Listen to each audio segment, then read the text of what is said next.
We got London on the track.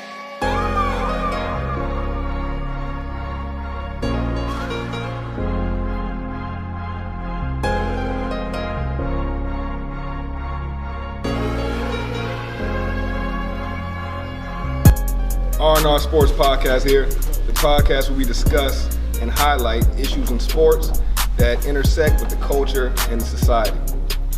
And my name is Romel Thomas on behalf of R&R Sports Podcast, and I'm sitting here with my friend Jen.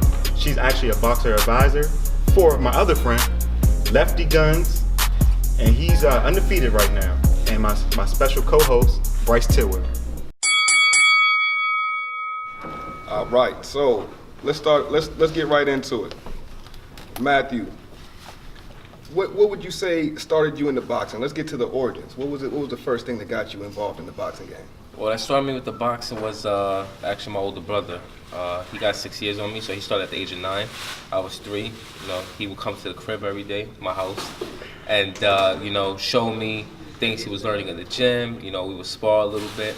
So once I had about 7, 8, they figured, I was already old enough to start going to the gym myself. Mm-hmm.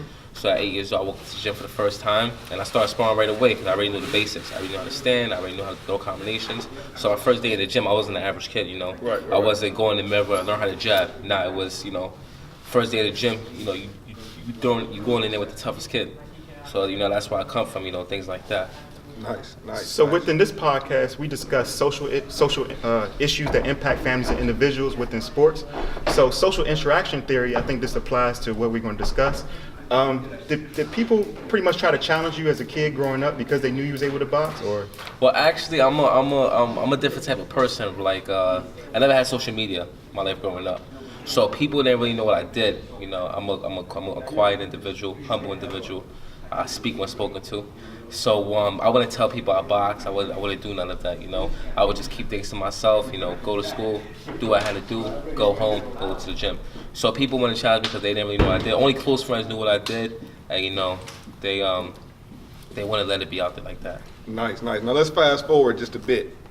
Now, like you said, back then it wasn't so much publicized that you were boxing. Right. But now everybody knows. I'm sure you walk down the street, you got people recognizing you as soon as you walk by. So have you seen a little shift in the perception that you get now when you walk in the room? Can you feel that at all? Yeah, I feel it, of course. Yeah, vibes don't lie. The energy is real. Yeah, definitely. And but it's a positive impact. It's nothing. I'm not I'm the kind of guy that I'm real charismatic. So a lot of people like me. I got a good aura. I give off positive energy all the time. So I'm loved. Pretty much anywhere I go, especially in this community. Nice. So Jen, what got you started in boxing? Well, I'm one of my dad's youngest children. I'm one of 9.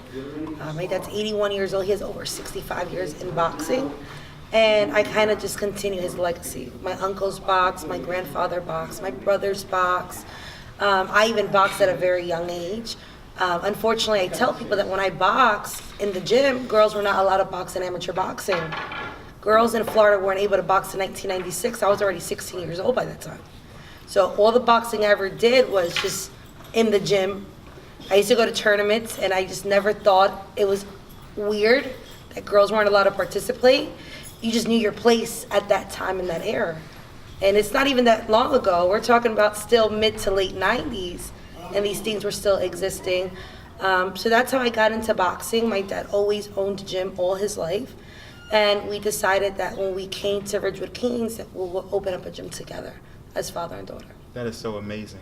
So also, can you describe the social interactions as growing up as a kid with boxing? Because I know a lot of girls at the age, maybe they feared you a little bit, yes or no? Well, my answer is very different from Lefty. I actually fought all the time, unfortunately, growing up.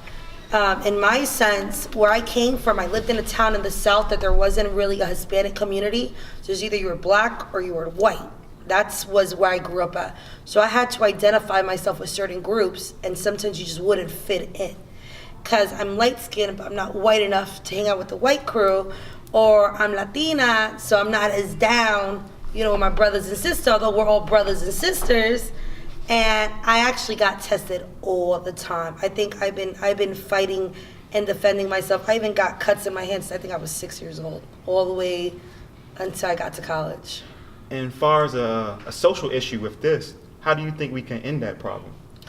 Well, they're ending it in two ways. I'll tell you my experience. You know how to defend yourself. You nip it on the butt. It's over. People then start respecting you. You know, there's different errors. There's people that are bullies. I wasn't bullied. I would try to get bullied too. How can I say? I don't condone violence, but there's certain situations where you need to learn how to defend yourself, and it's okay to defend yourself. You know, so people have to accept self-defense at a certain moment. Now it's a little bit different because now there's like bullying through social media. Before there wasn't cell phones nor cyberbullying. I would tell someone now in the new era and new genre to just avoid it, ignore it, just think positive thoughts, block that person, even get off social media for a little while and just being positive, you know? And definitely come take some self-defense classes with me and Lefty if needed, just in case the moment comes. That's never a bad idea. I was just looking around earlier, saw some of the young guys ripping the bag, and I was just like, yeah, this is the place to be if you need to get that right hook right. But so let's take it a step further with just boxing as a sport. I mean, obviously, fighting in general is probably the oldest sport known to man, besides running, I guess. And it seems that it's not as big in America as it once was, or not as big as it should be. And I think that places like this, where you have a gym in the community, could be the spark to get boxing back to where it needs and should be. What do you think about that? Where do you think about where boxing is, where it's headed? Because it seems like it's back on the upswing. And where do you guys see it? What direction do you see it going in? I'll let her answer first. Well, I kind of see this is my profession. So I'll tell you what happened and what's happening. Number one, our heavyweights got into NFL and NBA. Why? Because there's no college scholarships for boxing. Right?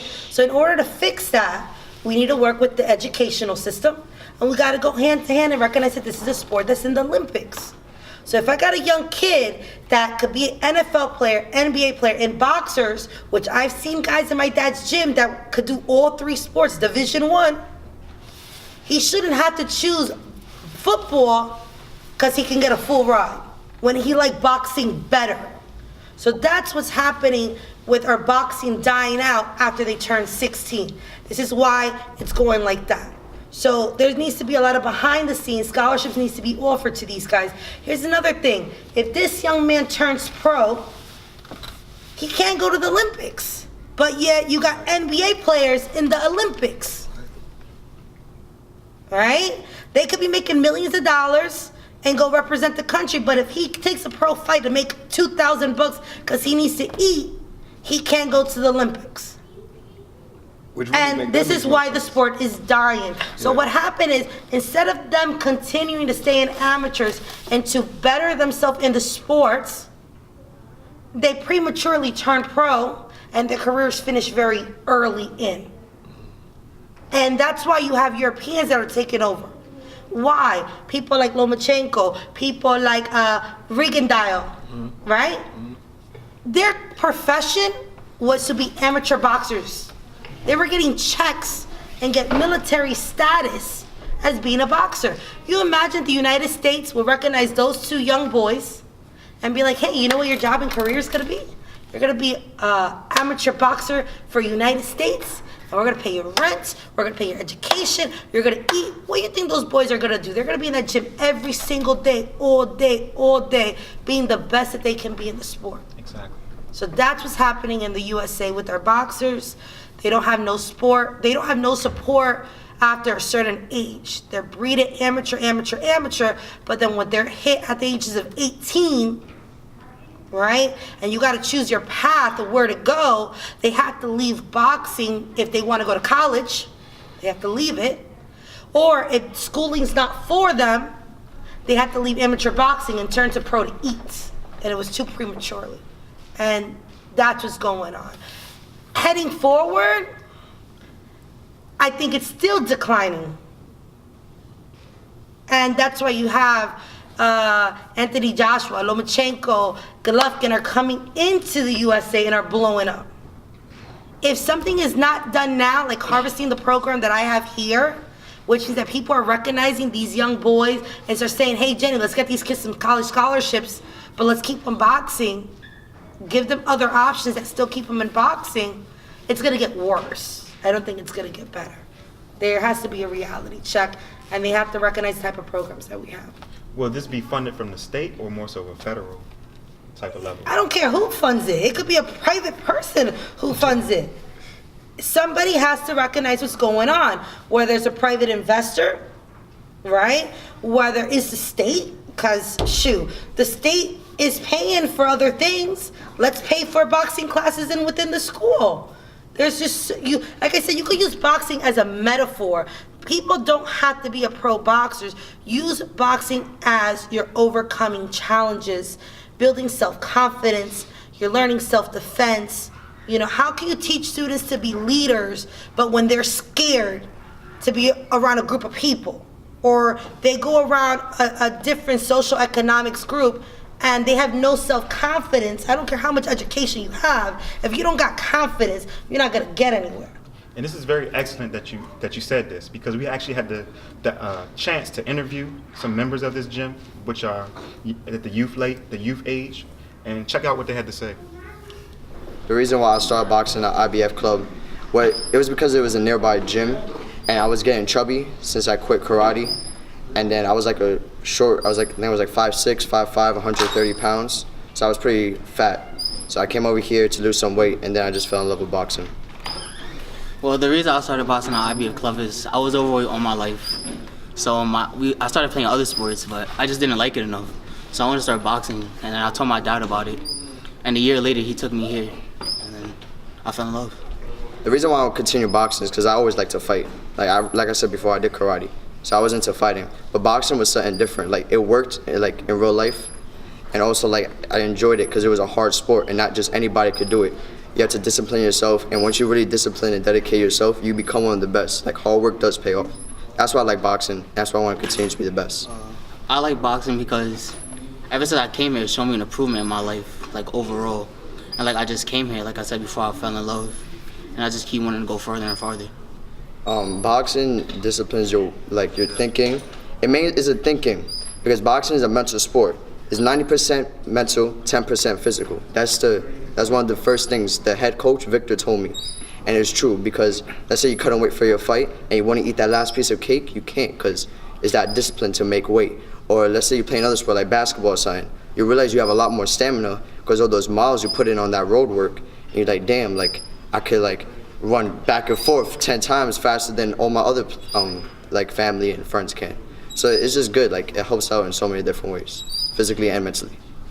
Personally, boxing improved my life because it gave me more confidence.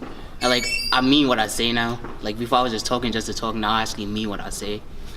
People actually take me seriously now because I talk with more confidence. So that's just how boxing improved my life. I see myself doing a lot of things in the future. One thing is I do want to become a pro, but also I'm into acting, and boxing helped me in acting as well. It gave me that confidence to just go out there and just do it. The same way you just step into the ring and you fight, the same way you go on an audition and you just put yourself out there. So boxing forces me to push myself in other aspects of my life, such as acting, also and be an entrepreneur, own my own business, and just multiple things. And boxing helps me do that. And yeah, that's how it helps me in other ways.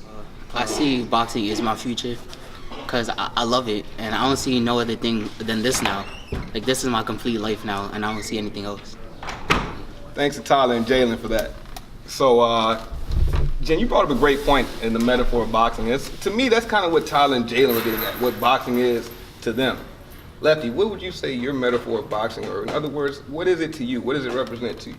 Boxing to me is everything, I had a pair of gloves on already at 2 years old. I was raised in a boxing household, like I told you about my older brother. And boxing, son, I just done all my life. Boxing, son, I feel like I was born to do. It really was. A lot of people say that, but it's something I really feel like I was born to do. I was destined to do, you know what I'm saying? I got a lot of traits that you can't teach. I call them non-cognitive skills. Skills you can't teach, You either got it or you don't, we could work on speed, we could work on power, we could work on agility, but some things you just can't work on, right? Like heart, which I got a lot of heart, I'm a warrior. I got heavy hands, I got a big head, so I can take a shot. You know, they ain't no knocking me out. You know, so you know things like that. So that's why I feel like boxing has a big impact on me because for me to stop boxing, I'm not a weak person, so I'm not just gonna walk away. But things ain't working out for me. For me to stop boxing, they gotta take me out. Yeah, and I say take me out, I mean really taking me out. Yeah, that's it, man.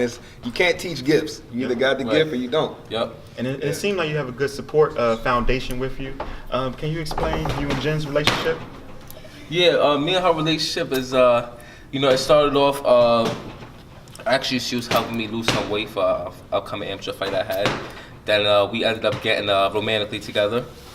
And after we got romantically together, my pro career kicked off. She was a big supporter of mine always. So she was like, listen, I'm willing to invest in you and, become an advisor. And then once she did that, a couple other people became advisors as well. And then, we here now, 4-0, in less than 1 year. I'm about to be 5-0 next month, God willing. Absolutely. And then, so within 1 year, we got 5 fights, So right now, we've been doing big things. All right, that's awesome, man. So just so the people know, when is that fight and how could they catch it? Yeah, April 21st, King's Theater. It's I actually signed to Evander Holyfield last month. Oh man, congratulations! Yeah, I appreciate that. I signed a big contract with him, so all my fights from now on will be local through his promotion. Dope. So with Evander Holyfield, did you look at him more of an idol growing up as a kid? But I actually always liked Holyfield as a fighter, but he's before my time, to be honest. Because I was born in '95, so he's from a different era. But I always looked up to him because I do a lot of homework when it comes to boxing. So I watched all his fights. I know his history, I know his background. So he's someone that I definitely looked up to. Right. So as far as about your weight class and the welterweight, who do you look up to as well? My weight class, Earl Spence. Earl Spence is one of my favorites. Right now, yeah, he's one of my favorite guys. Okay. And what about hometown hero as well? Hometown hero, I'm the hometown hero. Yeah, I'm about to say, let him know that's right. I know that's right. Ain't no other hometown hero, right? That's the right answer, man. Yeah. So Jen, can you explain your guys' relationship as well? How has it been working with Lefty so far? It's been great. I mean, because how can I say, we started off as far as coaching, and then he was a big help for me. Dad had heart surgery, and during that time, I was working alone. I was giving grown men mitt work, doing every single class here from 9 o'clock in the morning to 9 o'clock at night, and he really stepped up. As a friend, before we got into a relationship, he stepped up. He came in, he was like, listen, I don't want to see those heavyweights giving you mitt work. Let me do this. Let me help you close up the gym, And when I saw his interest in helping me, you can't help but reciprocate that help back. It's like I tell people, before we had a relationship, we were good friends. And now as we're in a relationship, we're not only in a relationship, but we're business partners. We're each other's mentors. We're each other's fire and drive. Because just how he has his career going, I have a lot of other projects going on. I'm an entrepreneur. I own 2 businesses, now a 3rd this year. I'm in the boxing world. I'm also a mother. I'm a big advocate within the community, and just how I have his back, he got my back. He tells me there's nothing I can't do. That's awesome. So to stick in that boxing world for a second, Jen, as a woman in a male-dominated profession, not just from the fighting, obviously fighting's dominated by males. We get some female fights, but obviously that world's dominated by males. And then adding on to that, everybody that's in charge of the fighters is usually a guy. Even down to the cut women. We were talking about that earlier. Rarely do you see a cut woman. It's usually a cut man. How has your experience been on the business side as a woman in such a male-dominated profession? Well, it's been very challenging, beyond challenging. I think it's been one of my most difficult tasks.